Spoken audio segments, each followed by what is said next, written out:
This is part number 3 in my Fixing Shit for Fun series. Honestly, I haven't really got a name. So basically I bought 15 PlayStation 5 motherboards off eBay, which I intended to use as donor parts for my online store. I strip down motherboards and I sell the parts that you can't really buy, such as the SSD controllers, the HDMI encoders, the safe bridges and things like that. Any chips that you can't really buy, and some of the more obscure parts and some of the common parts that fail, I'll strip the boards down and I'll sell them on my online store. Perfect time to tell you about my online store, consolefix.shop. So anyway, shameless shills. But I bought 15 boards and none of them come with daughter boards. So basically, you got the PS5 board, like this one. This is number 3. This is board number 3. It's literally number 3 off the top of the pile. I haven't cherry picked any of them or anything like that. I've just finished working on board number 2. Not going to tell you how that one went. Check that one out first and check out part number 1 as well. But basically, they are supposed to come with a daughter board when they're a disc edition. I know it's a disc edition because it's got the disc drive connector on, and Sony wouldn't spend 10 cents on a connector if they didn't have to. So the digital editions come without that connector on and come without the disc drive power connector on as well. And these ones have all got those connectors on, so I can never fix them in terms of getting them working as boards again, but I can fix them just to learn more about the consoles, just for shits and giggles, and just for some video content. So with that being said, if you are new to the channel and you like this type of content, I would really appreciate it if you hit subscribe and turn on the bell notifications, that way you don't miss any future videos. And if you do want to organise a repair, you can check out consolefix.co.uk, my online website where you can book in a console, you can send it over and I'll try and repair it for you, as long as you give me some money. So with that being said, let's get into board number 3. Today's video is sponsored by PCBWay. Whether you're starting a small project to keep yourself busy or you're looking to launch a brand new product into the world, PCBWay have got you covered. Your project can go from idea to reality with services including PCB prototyping, BOM management, mass production, and even CNC or 3D printing your final product. PCB production starts from just $5 for 10 1 to 2 layer boards, with professional PCB assembly starting at as little as just $30. Check out the link in the video description to learn more. Now let's get back to fixing this PlayStation 5. Right, we are. So like I said, I have just finished working on number 2. And I am going to spoil a little bit of the video in a second. I'm not going to spoil it completely, but I am going to spoil a little bit of it. The BIOS chip from this board is still on this board, so I need to take that off before I can do anything with this board. But I also need to clean up some liquid metal because it appears as though there's some liquid metal spillages on this board as well, just like on the rest of them. So there's board number 3. Let's do all of this at the same time, or rather there's board number 2. I need this BIOS chip off it. So I'm going to desolder this. There we go. Grab the original BIOS back. So this BIOS belongs on this board. There we go. So that original BIOS is back on board number 2. I'll move that board out of the way and then we can get to working on board number 3. So yeah, I need to just put this BIOS chip back on here because I don't know what's wrong with this board at all.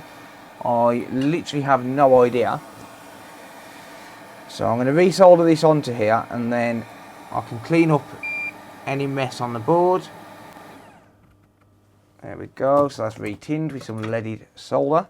Why am I even trying to move that into place until I've actually started flowing the flux down?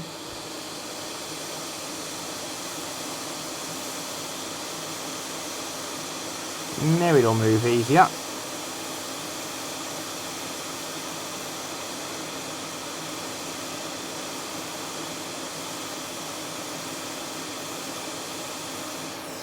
There we go. Perfect. Okay, so that's done. So I can move on now and start cleaning up some liquid metals. So it looks like we've got some liquid metal spilt just there. So I'll just group that up using some IPA on a cotton ball, a cotton swab. I meant to say a cotton ball there. And then I can just grab it up like that. So I'll just get rid of that liquid metal there. Nothing major. I believe there's some on the back. Yep, so we've got a little bit over here. Ooh. Well, there goes that disk drive connector. We've got to sort that out. It's either that or we've got to take the disk drive connector off. Hopefully that got it all. If I can't get it to turn on, I will remove that connector, but it should be okay. Let's just gather up this bit just down here. There we go. Beautiful. Now we can test it and see what the symptoms are. We can finally test it and see what the symptoms are. So, like I said, I have absolutely no idea what could be wrong with this board. Don't know the symptoms. I don't know whether it turns on. For all I know, I could be completely wasting my time. This board could power on and work.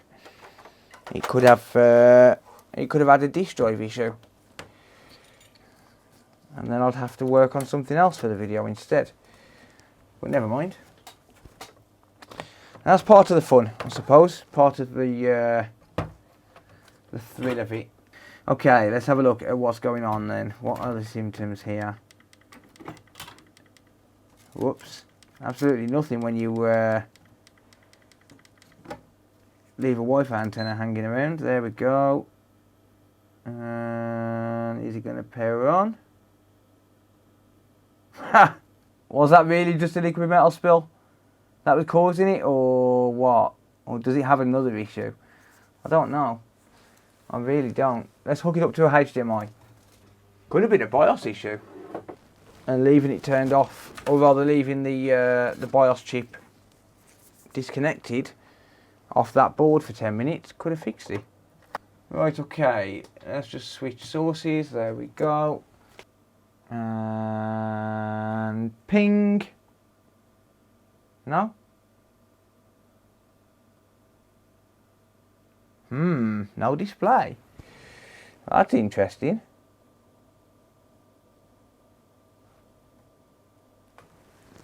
That's very interesting. It's not really interesting.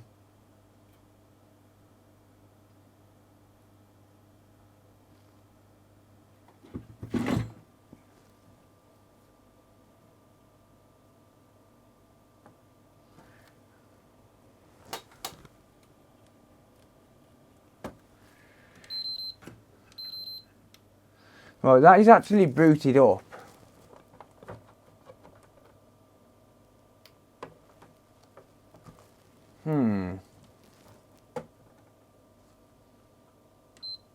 Let's try it in safe mode. Is it loading in safe mode?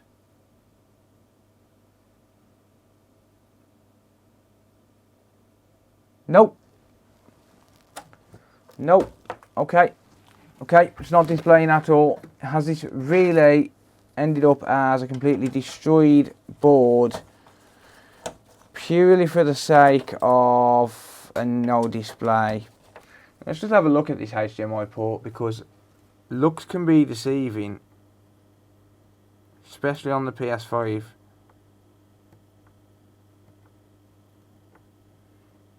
So I'm just nudging these pins.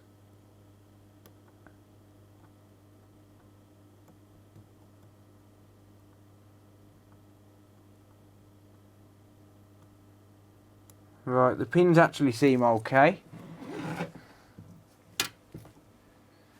So let's just have a look inside the port itself. Nothing wrong with that port by the look of it.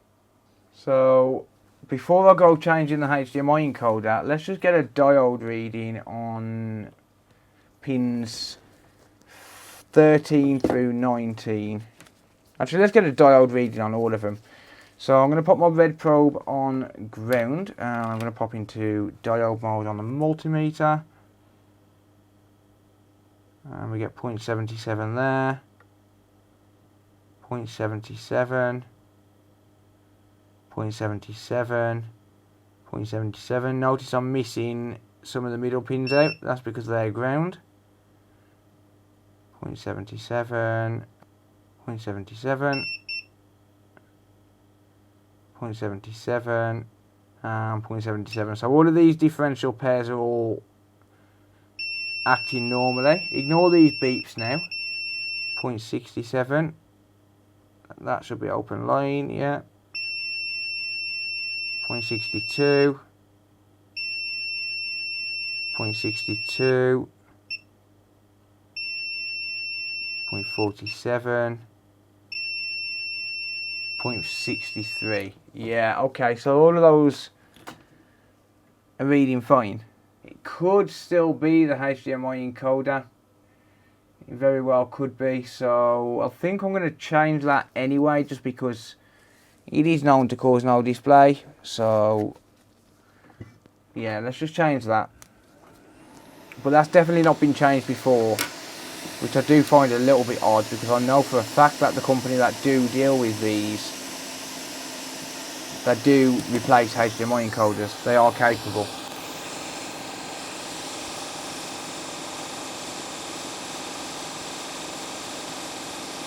Oh, a little bit of liquid metal there. I think I need to change that, check that again. A little bit of liquid metal managed to find its way somewhere. Could it be that? Is it going to display? Nope.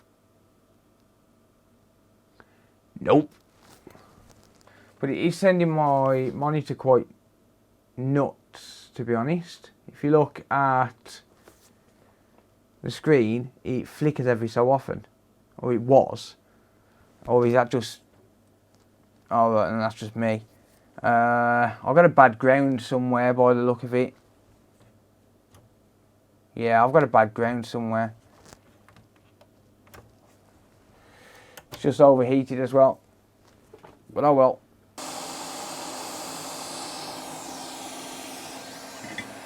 There we go. So there's the old encoder.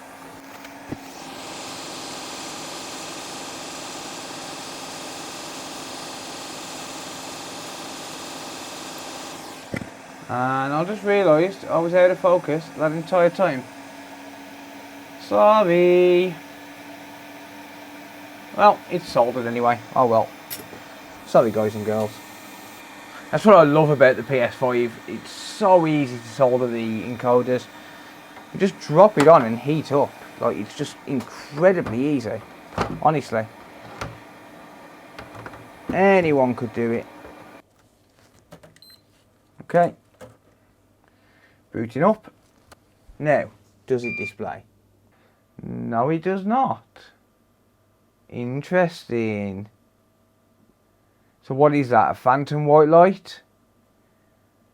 Could be Southbridge related.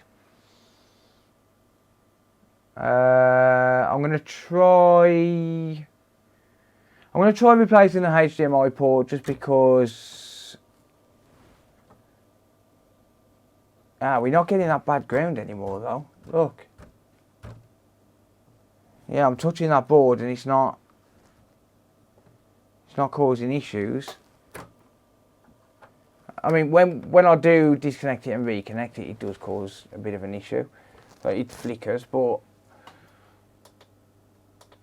just going to hold the port. I would look at the camera, but I'm trying to focus on this.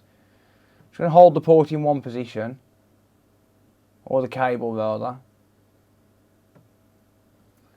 No, absolutely nothing. Okay. Well, just in case, let's change the HDMI port. But in fact, let's make it overheat and turn off. Why not? No, let's not do that. Just in case, because it could have internal damage inside the HDMI port. I have come across that before, where the port looks absolutely mint, the pins all test fine. Because the pins, realistically, as long as the pins are soldered onto the board, we're going to get those diode readings, but they could be snapped internally. That's always possible. You know, these ports are absolutely shocking. But I don't think it's going to be that. But it could be. So what I'll do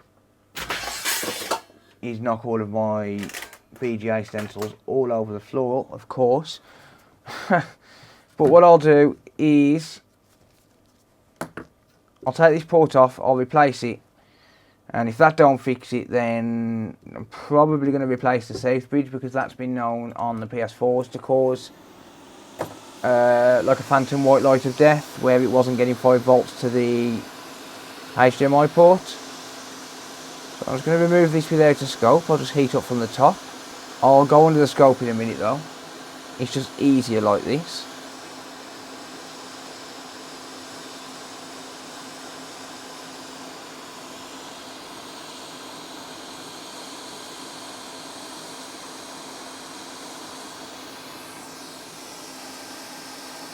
So now I'm going to add some fresh leaded solder, and then I can drop a new port right on top of it.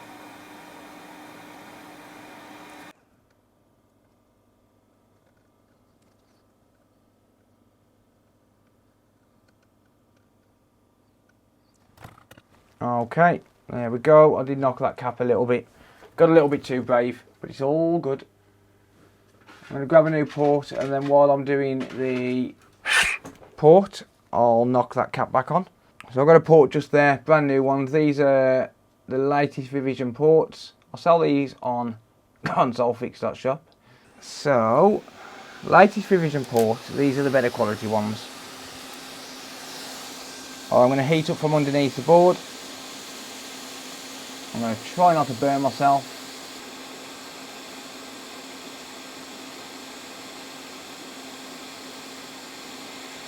There we go, so we see that solder's flowed all the way through there. Looks beautiful.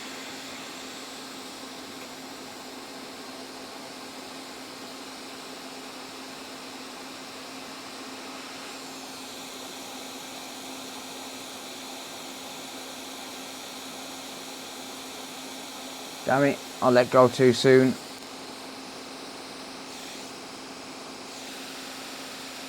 There we go. Let's just double check the work. Make sure that the pins are soldered nicely.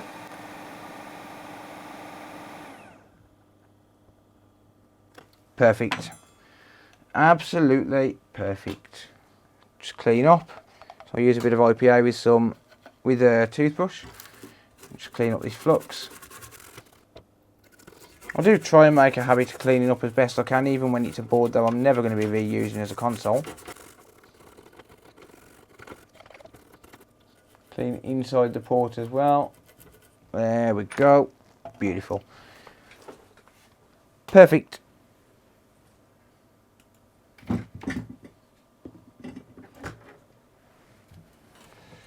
Okay. So yeah, like I said, I've got a feeling that this is probably not going to work. I've got a feeling it's going to be a Southbridge issue, to be honest. It could be SSD related, but that's unlikely, because it would normally boot up in safe mode if it was SSD related.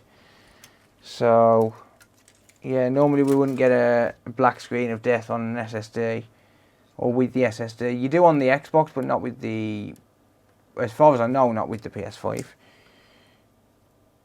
You certainly didn't with the PS4 to my knowledge. So I can't see it being any different.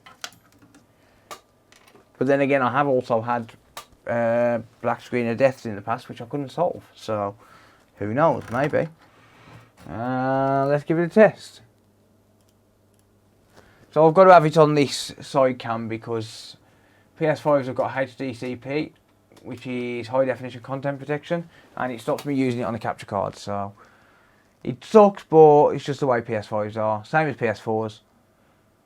It's going to display. No.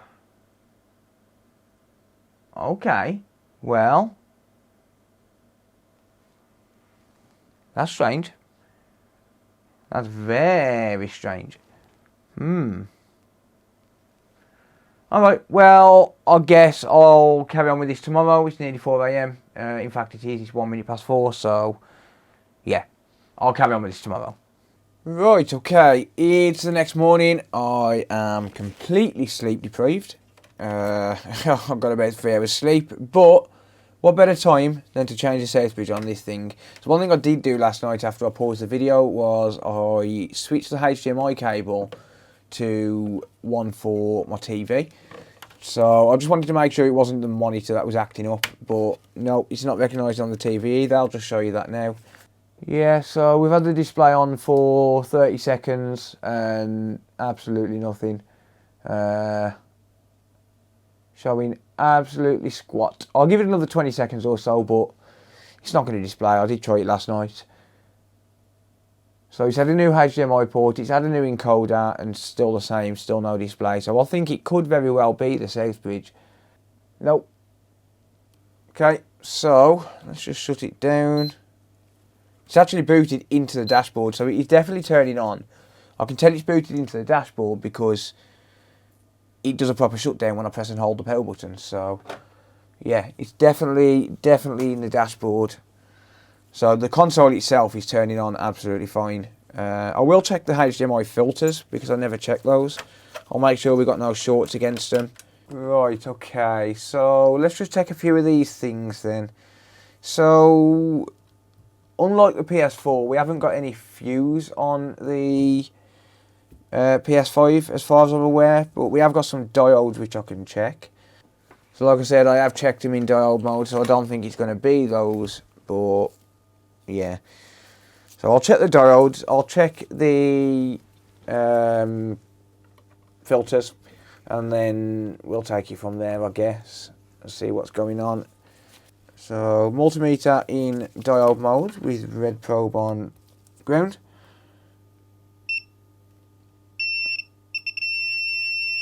.65, yeah, so that diode is fine. So let's check the filters and see if we get a reading from here to here. 0.84. 0.84. That should be about right. 0.84. 0.84. Do we have any shorts to ground on these data lines?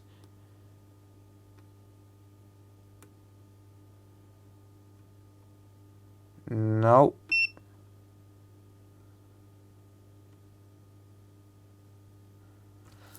Okay. So no shorts to ground. We definitely have continuity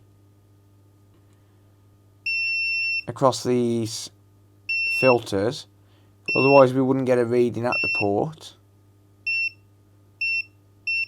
Yeah.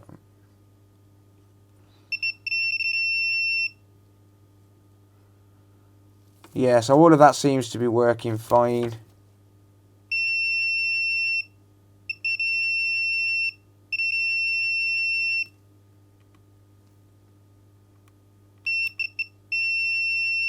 Yeah, all of that circuit appears okay.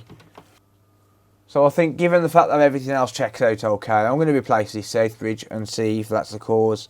So the reason that I suspect the south bridge could be at fault is because the south bridge is responsible for 5 volts and the HDMI port needs 5 volts in order to work. So if the south bridge is bad and it's not putting out 5 volts, or it's not generating 5 volts rather, then that could cause an issue. So I'm going to just add some flux around here. But like I said, this does cause issues on the PlayStation 4. Sometimes you'll get a phantom white light of death and it'll be caused by the south bridge. So it's an educated guess.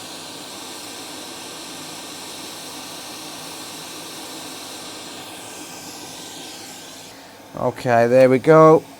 So let's just clean up and prep this area.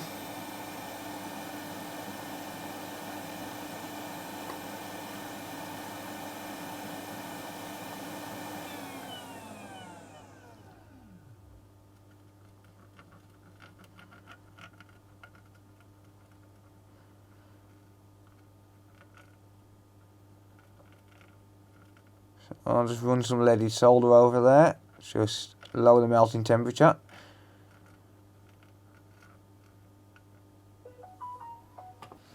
And then I'm going to use the soldering iron with some wick, and I'm going to wick away these pads. I use a little bit of hot air because it makes it safer to do.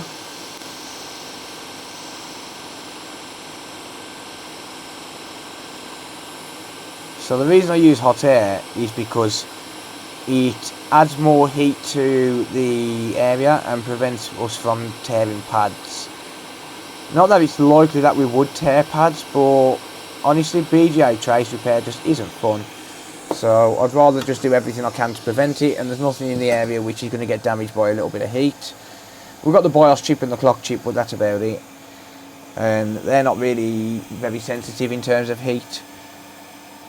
So that's clean.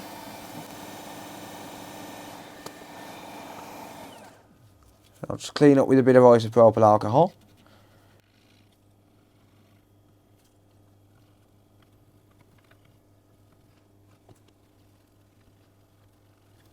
There we go.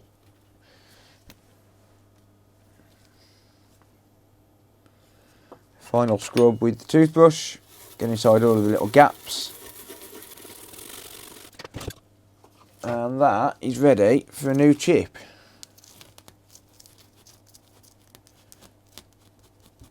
There we go. Perfect. Well, not perfect, but it will certainly do. I'm happy with that. So I'm going to take the safe bridge from another board. So I'll just get that in focus there. I'm going to take this safe bridge from another board and I'm going to reball it to put onto the board I'm working on. Hopefully this safe bridge is good.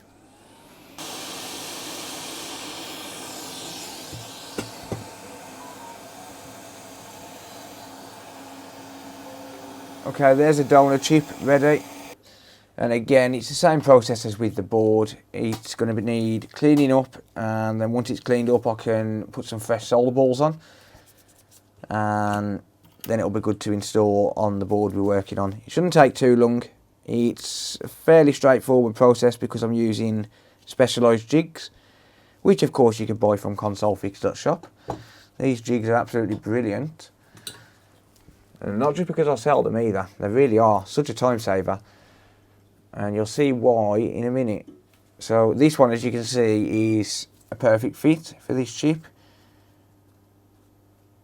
And like a numpty, I haven't added any leaded solder.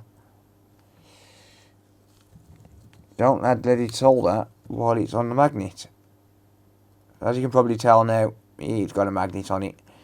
So the magnet holds everything in place while you're adding solder paste to it.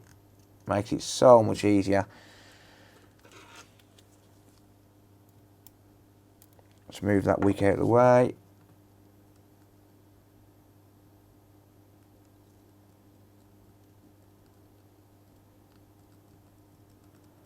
Just want to get rid of any oxidised pads.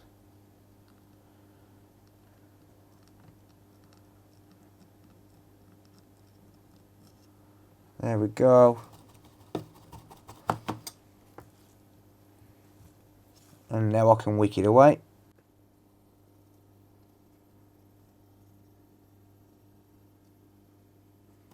Okay, there we go. Beautiful.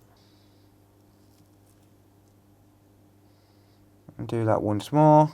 It doesn't have to be perfect because we're using solder paste, so it doesn't have to be absolutely perfect in order to get it to work. I do still have some oxidised pads though. I'm going to have to fix them before I can do anything. So the way I fix those is to just re-tin them.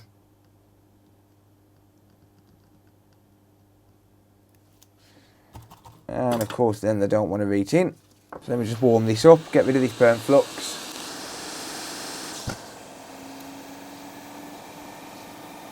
So if you've got oxidised pads, the best thing to do is probably give them a little bit of a scrape with a pair of tweezers, just like this, look. And then when you run over the iron with them, it should take some solder which you can then wick away and get rid of all of the oxidation at the same time. Just like that. There's only a few, like 3 pads I think, that have oxidised by the look of it. Yeah, so not so bad on this one. Usually you get, you know, 5, 6, 7 pads that are oxidised. It's just part of the removal process. It ends up causing oxidation on the pads. But then if I re-tin these now, they'll take solder. There you go.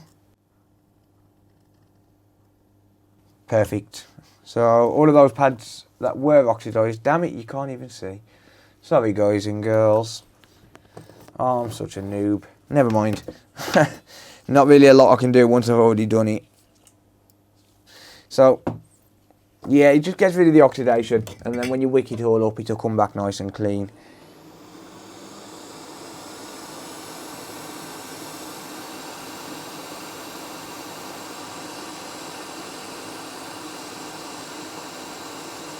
There you go, look, beautiful.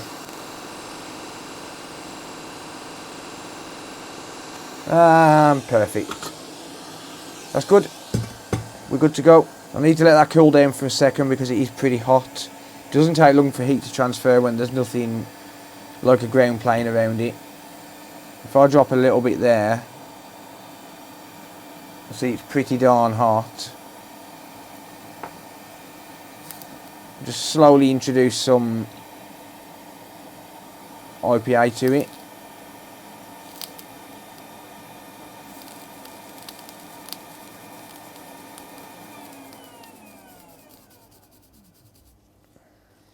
Of course, I don't want to cause any kind of thermal shock on the chip, so you do have to be careful.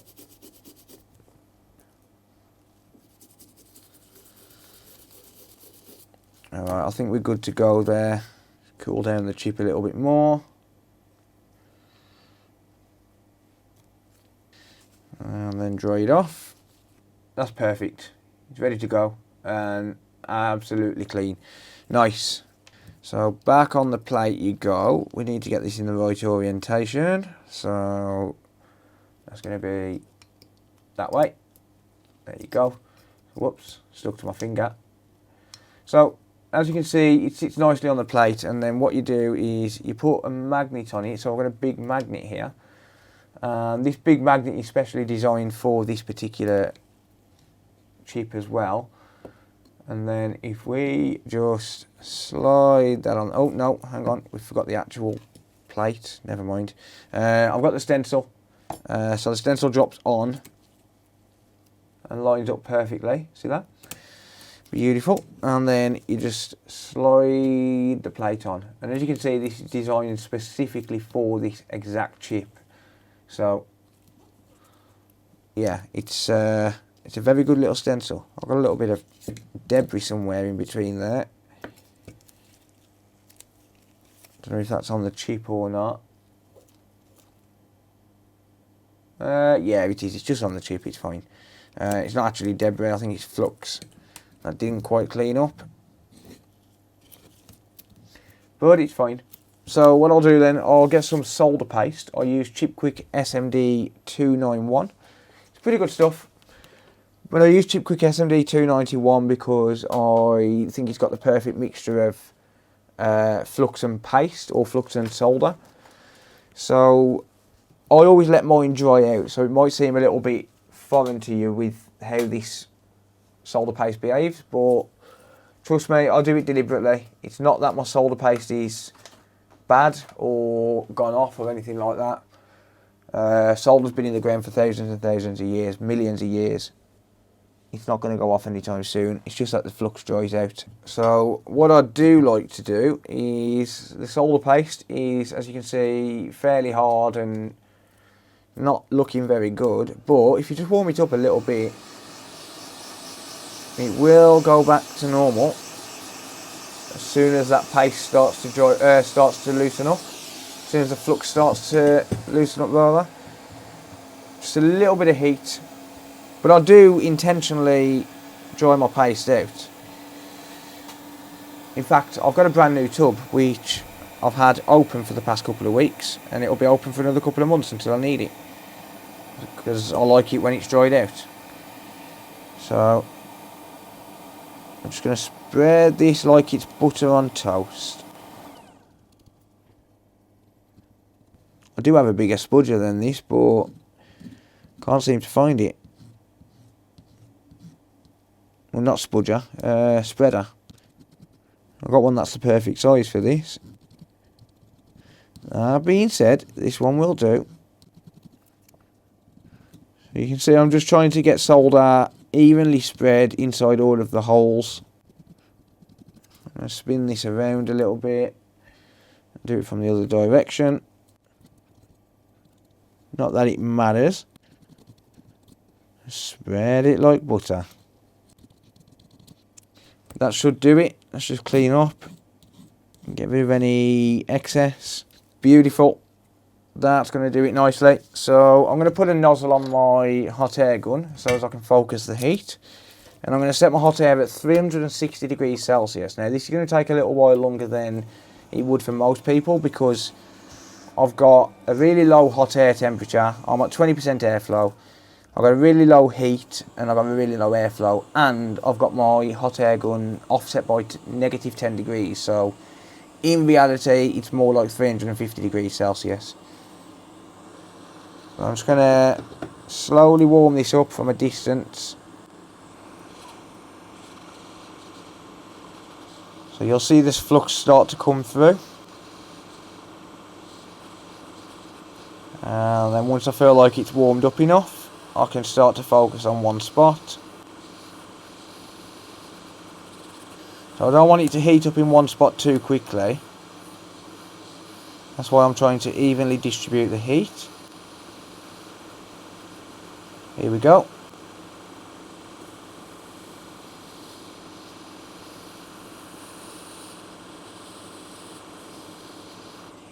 I couldn't have asked for that to go any better. Beautiful. Just wait for that to cool down a little bit. And then release my tweezers. And now I'm going to add some flux to it. And I'm going to reflow it all.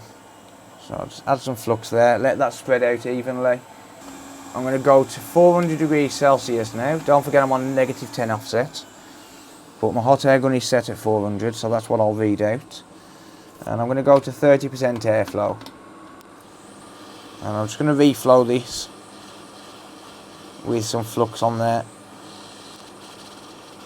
Let's try and spread that all the way across. Not that it matters, it will make its way across, but just make sure that it's got flux everywhere.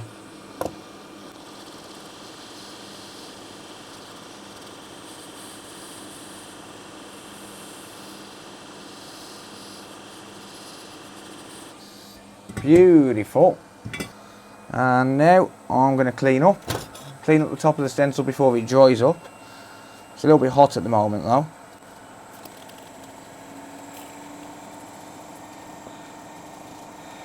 There we go. I'll slide that off, and then I've got to get this off here.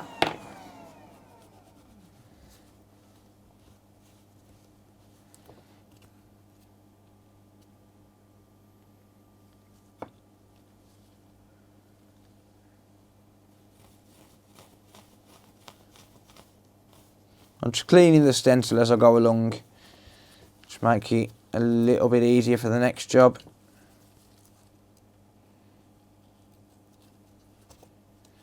I should just be able to pop that out. There we go. And that should be perfectly reballed. Okay, we're ready for this chip to go on now. So as you can see, looking beautiful, almost as good as factory. And what's with that really small clock chip? I'm not used to seeing a clock chip like that, to be honest. I've just noticed that. I think it's a clock chip, could be wrong. Right, let's just melt this flux a little bit.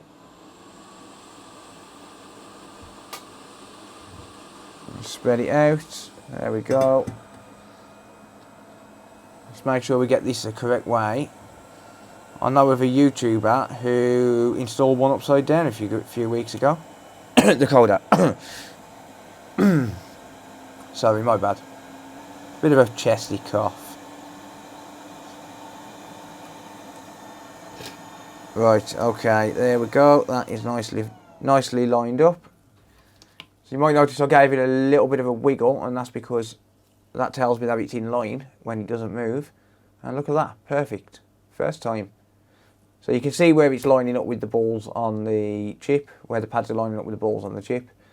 And because I pushed down on it and wiggled it, and it didn't move, it locked in place, that's telling me that all of the balls are biting onto the board. So I'm going to flow this at 440 degrees Celsius with no nozzle, 40% airflow. Whoa!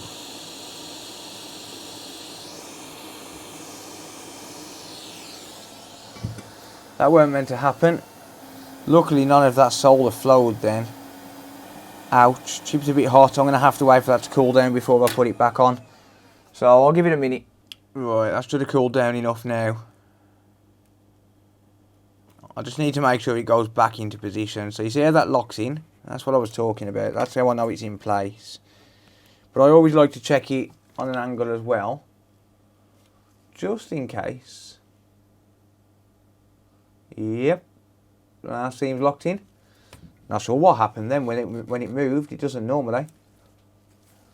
Just a little bit too much flux maybe.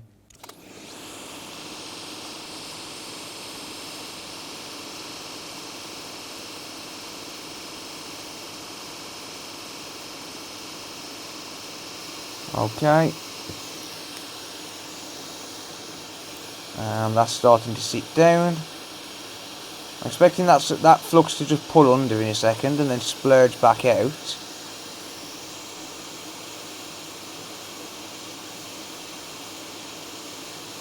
It might have already happened.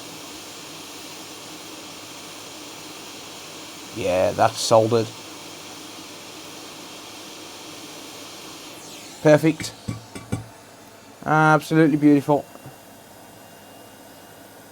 What are you, Mr. Solder Ball? It's come off the desk, that has. I dropped all of my 0.25mm solder balls and they went flying. And I still haven't managed to get them all up. So that should be good there. Let's just give it a clean up.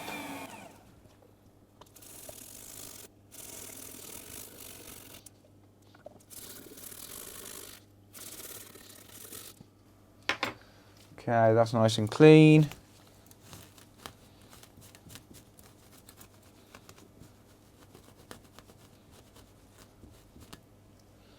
Let's just give it a quick visual inspection.